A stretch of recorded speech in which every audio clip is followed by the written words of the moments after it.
beginning in Ephesians 5 and in verse 22. Now, as we start in this particular section, it's going to be a section about relationships. The thing that we're going to see as he starts out really is the relationships of subjecting yourselves one to the other in a certain way. Now, in the first section, it's wives to husbands, and then it's husbands to wives. Then we're going to have children to parents, and then fathers to children. And then it'll be fathered by servants to masters, and masters to servants. Now, you say, well, what's all this have to do with subjecting yourself one to the other in all of these relationships? Okay, as we look at this, we take a look here at subjecting yourself and what it means. But I want you to notice up in verse 21, when he comes to the conclusion of where we dealt with the last time, it says, subjecting yourselves one to another in the fear of Christ. That is, with reverence to Christ, understanding what Christ would have you to do. So now, that statement introduces us to this next section that we're in. And that is of each one of us subjecting ourselves one to the other. Now that word, subjecting yourself, is a word that gives us a lot of problems, especially when it comes to wives to husbands. It doesn't seem to give us a lot of problems in any other realm. We take it for what it means, but when it comes into the husband-wife relationship, why, there's lots of books written on it and lots of this and lots of that about what does it really mean. Now, we're not going to have time tonight to go into a lot of detail. We will go into some detail on this because it's such an important subject and something that we all have to do. But I want to be able to get through and go through pretty rapidly. It would be very easy, as you can see, to spend 2 or 3 weeks just on this first section and then a couple of weeks on the next section. But we're on schedule. We need to get right on through. Now, the word subjecting means to arrange under, to subordinate, to subject or put in subjection, to obey. So this is what we're to do. We're to arrange ourselves under. We are to listen to and try to put ourselves under other people. Now, as you start out, it's going to say wives to husbands, children to parents, servants to masters.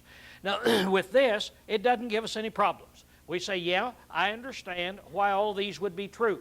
But here's where the problems come in. We have these other things that husbands are to be in subjection to their wives, and fathers are to be in subjection to children, and masters are to be in subjection to servants. And you say, wow, how would that be?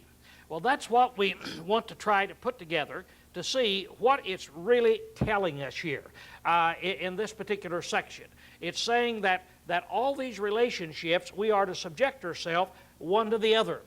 One that I'll be dealing with is in 1 Peter chapter 5 and down about verse 4, why it says that the younger men are to be in subjection to the older men. You put yourself in subjection there. And so you say, okay, how would that relate then in here? Well, that's the whole point of what we're talking about. The word subjection doesn't just mean that you are to put yourself under someone and then be obedient without any questions whatsoever to that particular individual. There's a whole lot in this word. We have to look at the relationship that we have to be able to get it there. Now, I've asked, are there any boundaries to subjection? Because each one of us is to be in subjection one to the other. Well, as far as governments are concerned, Paul tells us, let every soul be in subjection to higher power. For there is no power but of God, and the powers that be are ordained of God. But now let's look over in Acts 4. What did Peter and John do when the government over there, when the council told them they were not to speak at all in the name of Jesus? They replied, whether it is right in the sight of God to hearken unto you, or hearken unto you rather than God, you judge. See, you be the judge. Now, Paul said, be in subjection to civil government. And Peter said, now, when you come in conflict, civil government comes in conflict with God, you be the judge which one we ought to do. So they went out and preached. These people brought them back in and said, now we strictly charged you not to do this, yet you went out and you did it. But Peter and the apostles answered and said, we must obey God rather than men. So when you say, okay, we're to be in subjection to the higher powers, to civil government, that is true. But where there is a conflict, where it comes in a conflict of where Christ is involved, and you have to make a decision always based upon Christ, see? Not upon just civil government. Let's take another one. Subjecting yourselves one to the other in the fear of Christ, as we've already said. Now here's a statement that doesn't leave any leeway in there. Again, the Apostle Paul said, that you also be in subjection unto such, and to everyone that helpeth in the work and laboreth. He tells the Corinthians, the people there who were doing all this work and laboring, you be in subjection to them. So we're to be in subjection. Then again, in Galatians 2 and 5, Paul said, this is the false teachers privately brought in, to whom we gave place in the way of subjection, no, not for an hour, that the truth of the gospel might continue with you. So here, we're to be in subjection one to the other, but when somebody tries to get us to do something that is contrary to the doctrine of Christ, that's where that subjection ends. In other words, Christ is the one that is going to be the measuring standard by what we do. Wives, be in subjection unto your own husbands. In like manner, you wives, be in subjection to your own husbands. After this matter, therefore, the holy women also who hoped in God adorn themselves, being subjection to their own husbands. Wife, be in subjection to your own husbands. So here it is. We're told over and over and over again to do this. But here's an interesting passage of Scripture. In 1 Corinthians chapter 7, Paul here, he said, but now to the rest, this is where a Christian is married to a non-Christian. He said, if any brother hath an unbelieving wife, and she is content to dwell with him, let him not leave her. And the woman that hath an unbelieving husband, if he's content to dwell with her, let her not leave her husband. So now, you're to stay together there. Verse 14 is talking about sanctifying, which is not part of what we're talking about tonight. He said, yet if the unbelieving departeth, let him depart. The brother or the sister is not under bondage in such cases, but God has called us to peace. Now, this is an interesting thing, and so I'll throw it out to you. On what basis did he say that the Christian is not under bondage? In other words, here's a Christian wife that's not under bondage to her unbelieving husband. Now, up here, if he leaves it in the hands of the unbeliever. If the unbeliever is content to dwell with the believer, then don't you leave. What does that statement mean? If the unbeliever is content to dwell with the believer. But if the unbeliever is not content to dwell with the believer, and the unbeliever is going to leave, then let that unbeliever go. Now, there's a standard here. That is, Paul is stating that the Christian is going to be following the laws of God. You're going to be following the standard of Christ.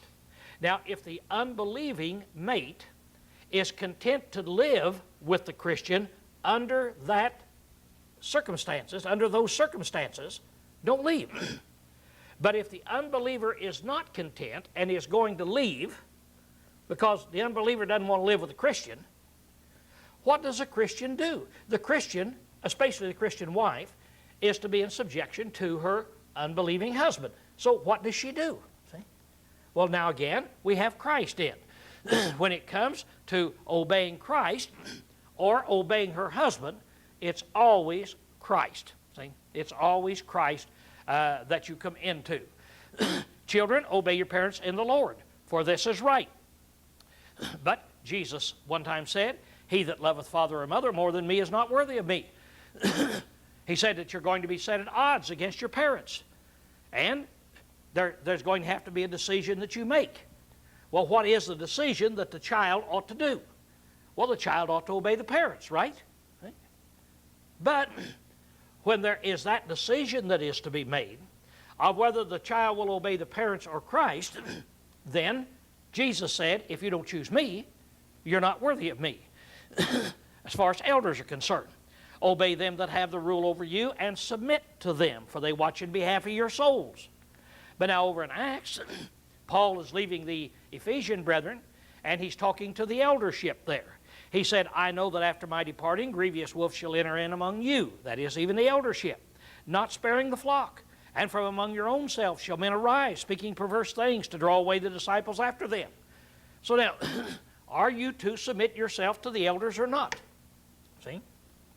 Well, our parents, our children to submit themselves to parents. Yeah. Again, we have Christ as the dividing line. When it comes in to any kind of a submission situation, we are to count the other better than ourselves. We're to try to not project our will and become self-willed against other people. But when it comes to Jesus Christ, and when somebody is demanding that I do something that is opposed to Jesus, there's where I must draw the line. What would a servant have to do?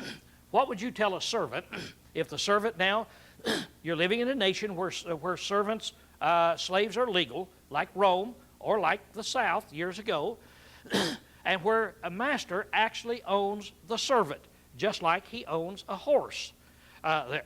Now, the master says, I want you to go up and rob the bank and kill the president of the bank while you're doing it. What would you tell the servant to do, the slave to do? See? Well, he has to obey that slave master, doesn't he? He has to be in subjection to him. But would you tell him to draw the line at that point? Suppose that a father tells his son, 12-year-old son, come with me, son. We're going up and we're going to rob the bank and you're going to help me. What should the son do? See? And so we come back down then. Yeah, there are boundaries. The boundaries here is Jesus Christ. That anytime anybody, whether it's husband or wife, father, child, whatever it is, anybody starts drawing a line that causes you to not be able to serve Jesus Christ, then it's always Christ first and the other second. See? And that really is the rule that's there. Now, I might say very quickly that if we wanted to talk about all the ramifications of this, all the ramifications you've got, I don't know where we would end. We could talk hours and hours and hours about various ramifications in all of this. What do you do under certain circumstances there? This right here, I think, is the basis that we need to go on in making judgments, when you're going to be making a judgment there. For instance, again, we have, I wouldn't have any idea how many times I have had people ask me this. I've had, long distance calls all over. Lowell, what would you do if? And it always comes down to such things as this. I remember one time a preacher, an older preacher in my eyes. I wasn't very old then.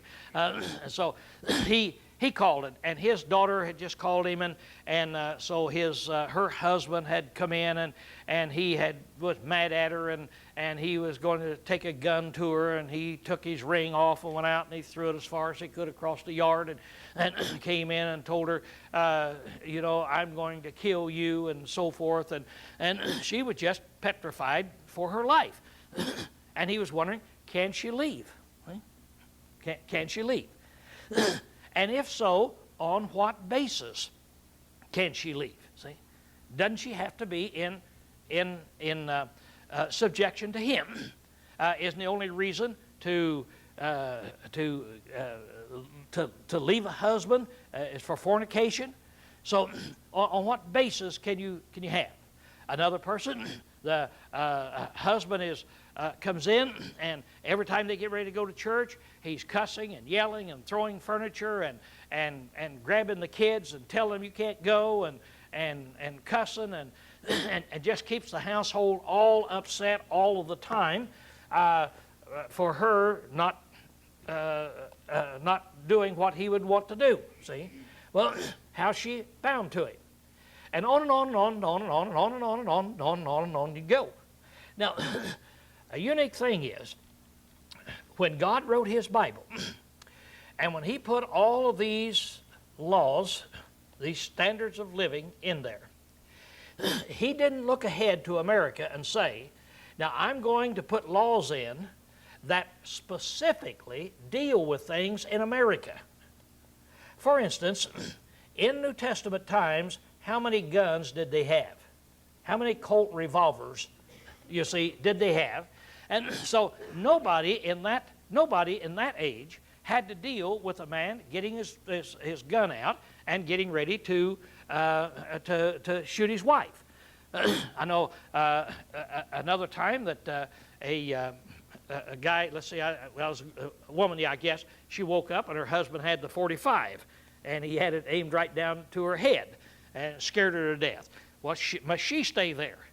There's another time, I always think of this has to be funny, that he was giving her trouble like this, and so the next night she goes in, she gets a tea kettle full of boiling water, and she came in, and she's holding this boiling water right over his head, and she nudges him like this. He wakes up, and she says, the next time you do that to me, you're going to get this water. Now, do you want to talk? And they had a little talk right there, and he seemed to see it her way.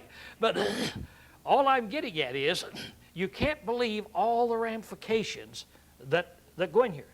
Now, the Bible doesn't deal with the specifics in every situation in here. Just like the law of love, to love your neighbor.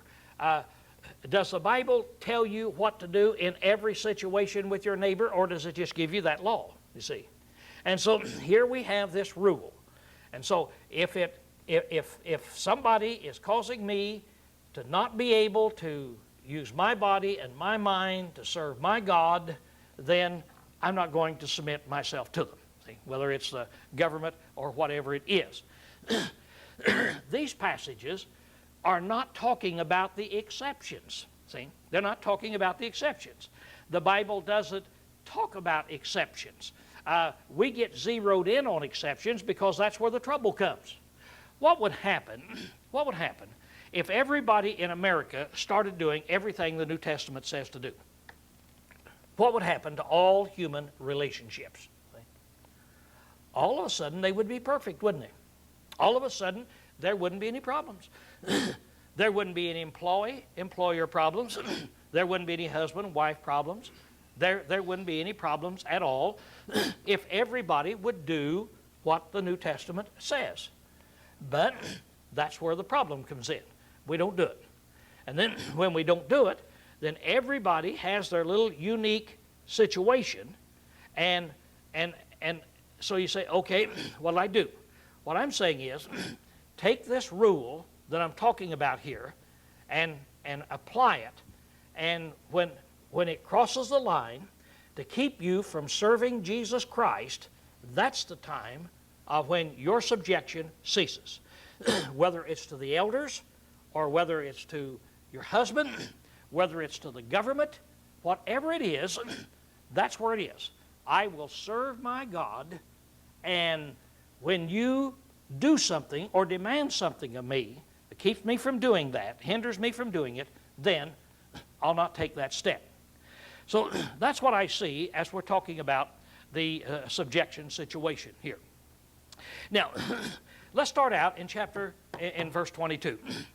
Wives, be in subjection to your own husbands as unto the Lord. Now, as unto the Lord, looking to the Lord, and you're going to be in subjection to Him the way the Lord teaches you to be. Think about it, that you're obeying the Lord, see, when you do this. For the husband is the head of the wife. He's the authority in the family, as Christ also is the head of the church.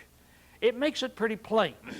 As Christ is the one that is the head, He's the controller, He's the one responsible for the church, so it is in the husband and wife relationship. Now, any organization, whether it's family, business, government, whatever it is, that doesn't have a head is going to have problems. Nothing can function without having a head. A snake can't function without having a head. Neither can a business or a family function without having a head. And when you turn the head around and the wife becomes the head, then God didn't make her for that particular purpose, and the family is going to become a dysfunctional family. Now, the husband is the head of the wife, as Christ is the head of the church, being himself the Savior of the body. Now, there's where we find a very important statement, one that you don't want to ever forget. Back in chapter 1, verse 22, what did we find that the body is? It's the church. And so here it is. He says Christ is the head of the church here, and being the Savior of the body. And back over there, he was the head of the body then. And so, of course, we've already seen the body in the church is the same thing.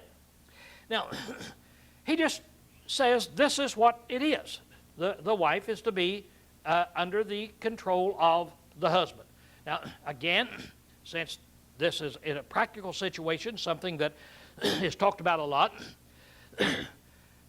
is this passage teaching when you say, subject yourself one to the other, wife in subjection to the husband, a son in subjection to the parents, whatever it is, does that mean that the person that is in subjection doesn't have any rights? See? Doesn't mean that at all. See? Doesn't mean that at all. Does a citizen have a right to a request of the government, listen to me? In other words, the government stops you and arrests you and calls you off. Do you have a right for the government to hear you? What would you call a government? What happens when a government arrests its citizens and doesn't give them any right to be heard? The government makes a decision. You killed the person. You robbed the bank. You did this. Now you're going to jail for 50 years or whatever it is. What kind of government do we call that? See? It's a total dictatorship, isn't it? See? It's one that is totally hated. And so, yeah, you say, well, government can't function that way. Well, surely in this way, Christ and the church functions that way, don't they? Who is it that has total control of the church? Who's the head? It's Christ. But here's the interesting thing, and both of these examples happen in Acts the 9th chapter. In Acts the 9th chapter, the Apostle Paul was on the road to Damascus. You know, he was knocked down. He went in, he was there for 3 days. And finally the Lord appeared to Ananias and said, Ananias, there is a man over here, and I want you to go over to a street called Straight, and to this house, and go in and tell him, see, talk to him. Now, his name is Saul. Now, what was it Ananias said? Do you remember what he said? Yeah, Lord, we've all heard about him. He's killed the people down at Jerusalem, and he's come up here to arrest us. And so he starts telling the Lord about this guy's past history. In essence, what he's saying is, Lord, I don't want to do that. This doesn't sound good to me. In fact, maybe the Lord had missed this point. See? I think had I been there with Ananias, I'd have said, Lord, listen, two votes against you in here. Listen, Lord, he didn't want to go because it just appeared to be sure death. You see, sure death. And so Ananias started telling the Lord. But here's the interesting thing. We all know that the Lord knew it from up and down, from top to bottom, all the time. But did the Lord say, shut up and go? No. He listened to him. He let Ananias tell his side of the situation. He listened, and then the Lord made his decision. He said, now, go.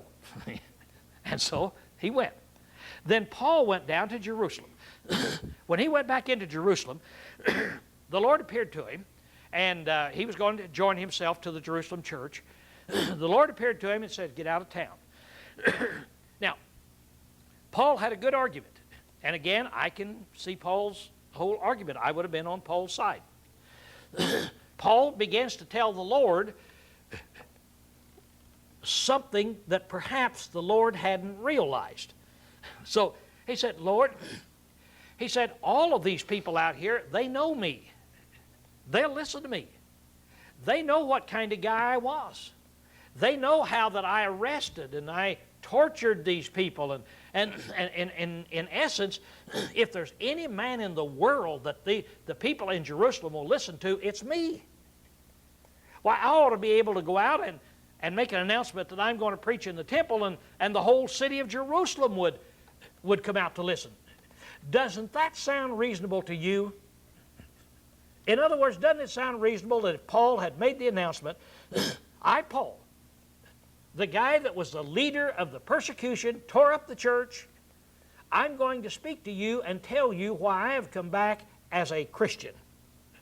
Doesn't it stand to reason to you that everybody in Jerusalem would come out to hear him? See? So he put that argument forth.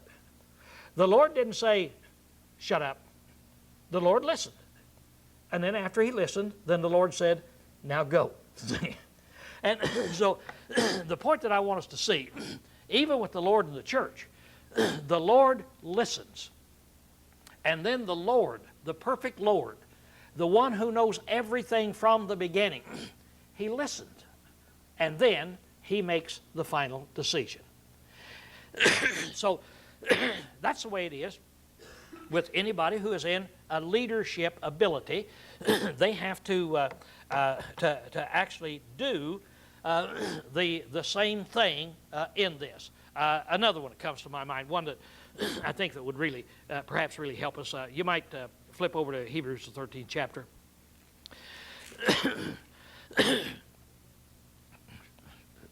In Hebrews 13, verse 17, obey them that have the rule over you and submit to them. Now, we know from other places that'd be the elders, don't we? See?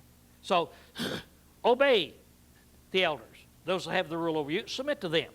For they watch in behalf of your souls, as they shall give an account, that they may do this with joy and not with grief, for this were unprofitable for you. So, the elders, the rulers, they're the rulers, and the church is to submit to the elders. So the elders have control, and you must submit. Now, let's flip over to 1 Peter 5. 1 Peter 5 starts out, Peter said, the elders therefore among you I exhort, whom a fellow elder and a witness of the suffering of Christ and so forth, to tend the flock of God, which is among you, exercising the oversight. You're to be the overseers, elders. You're to make the decisions. You're to be the overseers, not of constraint, not because you have to, but willingly, according to the will of God, nor yet for filthy lucre. Don't just serve as an elder so that you can get paid for it, but of a ready mind, be willing to serve, neither as lording it over the charge allotted to you, but making yourselves examples to the flock. So now, as you are exercising the oversight, as you're exercising your shepherding rights, and the word shepherd is in there, how much control does a shepherd have over the sheep? It's total control, isn't it? See, it has over the sheep. Sheep are to obey the shepherds. Now, here, the elders have this oversight, then, but now, don't lord it over. I think that's kind of interesting that Paul then uses this qualification to examine a man to see whether he's qualified to serve as an elder. And in 1 Peter 3, why it says that a man is to have his family in subjection, but if he doesn't have his family in subjection, then how can he rule, if he can't rule his family properly, how can he rule the church of God? So you're to look at how he rules his family. And you're to say, that's how he will rule the church of God. Now, let's put it in a negative way. How is it that a man is not to rule the church of God? See? as you're looking at a man to see whether he'll make a good elder, you're looking at him, how is it he is not to rule the church of God? By lording it over. So, if he's lording it over his family, would that disqualify him? Yeah, see, that would not be right. So, as a husband is over the wife, and elders over the church, we find these parallels that we have here. No dictatorship. You have the responsibility of ruling, making the decisions, but not in the dictatorial lordship aspect of the whole thing that's there. Now, this is true, not just husband and wife, but it's true all the way across the spectrum, all the way across the board. It's the way our Lord teaches, handles His church. It's the way husbands are to handle their wives. It's the way parents are to handle their children. It's the way masters are to handle their servants, and on down the line. By the way, if a master handled a servant, a bondservant, a slave, the way the Bible teaches, what kind of relationship would they have? It'd be a wonderful, wholesome, friendly relationship, you see, that is in there. So now, he's going to tell the husbands now to do this. Now, Christ is the head of the church. Notice what it says that Christ did as the head of the church. Paul is trying to make an impression upon a husband. Now, as Christ is the head of the church, it said, as the church is subject to Christ, so let the wives be to everything. Husbands, love your wives, even as Christ also loved the church and gave himself up for it. Now, before we get back down, we'll take a look at love in a minute, but what does love mean? The word love, he loved the church, and love is an attitude that causes you to always act in the best interest of whatever you love. Okay, what did he do? He gave himself up for it. So what must a husband be willing to do for his wife then, see? He sanctified it. He set it apart in there. He cleansed it. He cleansed it in here, having cleansed it by the washing of water with the Word. Now the word sanctified means set apart. And so he set the church apart for himself, and now he has cleansed it by the washing of water with the Word. Now, what this means is really the same thing as it says back in John 3:5, that the church was cleansed at the point of baptism. Christ took people in the world, sinners, and he cleansed them at the point of baptism, see, with water. But what did he do to these people before they were baptized and he cleansed them?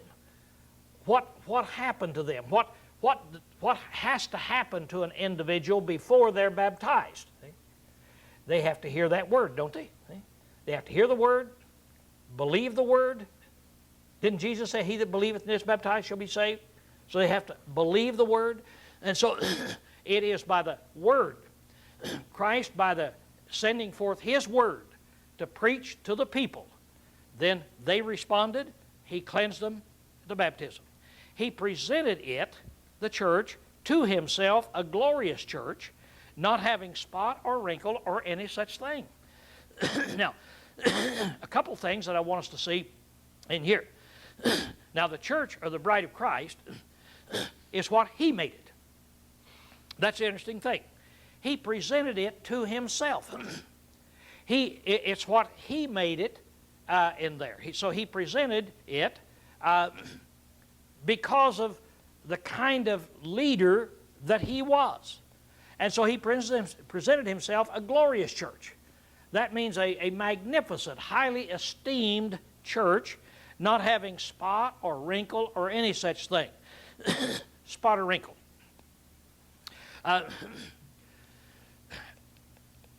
In the Old Testament, the animals were to be perfect that you offered to God.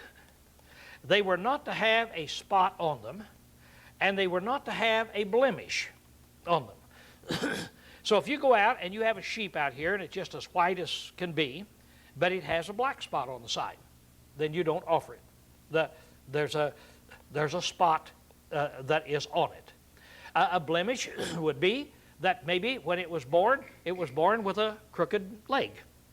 It has some kind of a blemish attached to it. So it's not a perfect individual.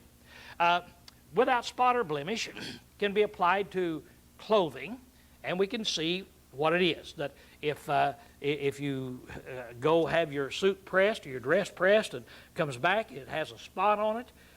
Are you satisfied with it? See? Or it has a big wrinkle in it. See? You're not satisfied. It's like that blemish that you've got. So he presented this church to himself then as a perfect church. So as we look at the church, we're looking at the bride of Christ because that's what he has presented to himself. Then in verse 28, even so ought husbands also to love their own wives as their own body. He that loveth his own wife loveth himself. For no man ever hateth his own flesh, but nourisheth and cherisheth it, even as Christ also the church. Now, he's taking the church and Christ to teach us all about this. By the way, what was the one thing that he zeroed in on as far as a wife is concerned? What are you to do? Subject yourself. Husbands, what is it you're to do? Love your wives. Love your wives. Now, let me ask you, why did he pick out these two things? Why did he pick out? Why didn't he, let's turn them around. Why didn't he pick it out and say, husbands, make sure that you rule your wives. Make sure that you're the head of that family. And wives, make sure that you love your husbands. Why didn't he turn it around? Why does God warn us about anything? Why does he say, wives, be in subjection. Husbands, love. Why does he do it? Well, let me ask you this. When you let your teenager have the car, 16 years old, 17, getting ready to go, you don't tell that kid everything, do you? As it's going. But a father or mom might say, now remember, don't you get on 522. And don't you drive over 60 miles an hour. And don't you drive with John Boy in that car. Why would she pick out three things? Those are the things that kid is probably going to do, right? Those are the weaknesses. That's what you warn people about. And so it is with wives. The big problem with wife is subjection. The big problem with husbands is not loving. Not loving their wives. So what does it mean, love your wives? It means always act in their best interest. What does that mean? Well, use Christ as an example. As Christ loved the church and what he did for that church. Now, I want you to notice he's going to say, do three things. You're to your wives. You're to love your wives even as you love your own body, and even as Christ also loved the church. So there's going to be two things. Now, these two things are pretty easy for us to understand, aren't they? See? We can read about Christ and the church, and we know how we treat our bodies here. He said, so treat your wife like you treat your own body. By the way, what's the difference in this and whatsoever you would do unto whatsoever you'd have people to do to you, you do unto others? Isn't that really the same thing? How do I want my body to be treated? How do I want to treat my body? Well, that's the way I should treat you. See? So if I ever have any doubts about what should I do? What should I do about you? All I need to do is just sit down and say, let's turn this thing around. What would I want you to do to me if the events were just turned around? And it'd be real simple. Then I go do that, see? How do I treat my wife? Well, it's really simple. Just stop and take a moment. Okay, if I were in her shoes, how would I want to be treated? How would I want to be treated? Think about me. What do I what do I want? And whenever I can figure out what I want, which is not too hard, then I just apply it and say, okay, do the same thing to her. So that's what he's saying right in here. So now, he says, love your wives then. We've already identified that. Always acting in the best interest of whatever you love. So to love our wives means that action is necessary. We must always act in their best interest. If we wonder what that is, then put yourself in her shoes and say, what would I want to be done if I were in that particular situation then? Then the next is nourisheth. So what does nourish mean? Nourish means to nourish up to maturity, to supply with whatever promotes growth, development, feeds or foster or support. In other words, it is to supply her with all of the needed support in whatever realm it is, whether it's mental or physical or whatever it is, that nourishes her up to maturity. And by maturity, that means until she has reached her maximum potential. That really is all that it means there. We, a lot of times we use maturity just in the physical realm. Well, is the kid matured yet? Well, yeah, 25 years old, he's matured. How many 25-year-old kids, though, you say are still little boys, see, that they haven't matured? Well, now then we're talking about mind. So help her in every way to help her reach her maximum abilities that she has. And then the word cherisheth. So you cherish her, and that word means to keep warm, to cherish with tender love or foster with tender care. The idea is just to do these things with tenderness, not with gruffness and meanness, but do it in a very tender way. So what do? You love, you nourish, and you cherish. Then we come back here and said, you do this even as Christ also the church, because we are members of his body. This is how Christ treats us. We're members of Christ's body, and he treats us in this way. For this cause shall a man leave his father and mother. Now he's going to use a marital relationship to show how close we are, like the body is to Christ. Christ is the head of the body. The body is part of Christ. Now then, for this cause shall a man leave his father and mother, and shall cleave to the wife, and the two shall become one flesh. Now, husband and wife are to become so closely united that it is though they are one unit. They are one flesh. They're two bodies, but you would more or less look at them as they're two half of bodies. See? Each one has a half of the total whole. And it's when you take the man and the woman and you put them together, each supplies the needs of the other, what the other is lacking, and so they become one whole then. The two shall become one. He said, now this mystery is great. It sure is. And just about the time you think Paul now is going to explain that, he says, this mystery is great, but I speak in regard of Christ and the church. Now, I'm telling you also here about Christ and the church, like a husband and wife.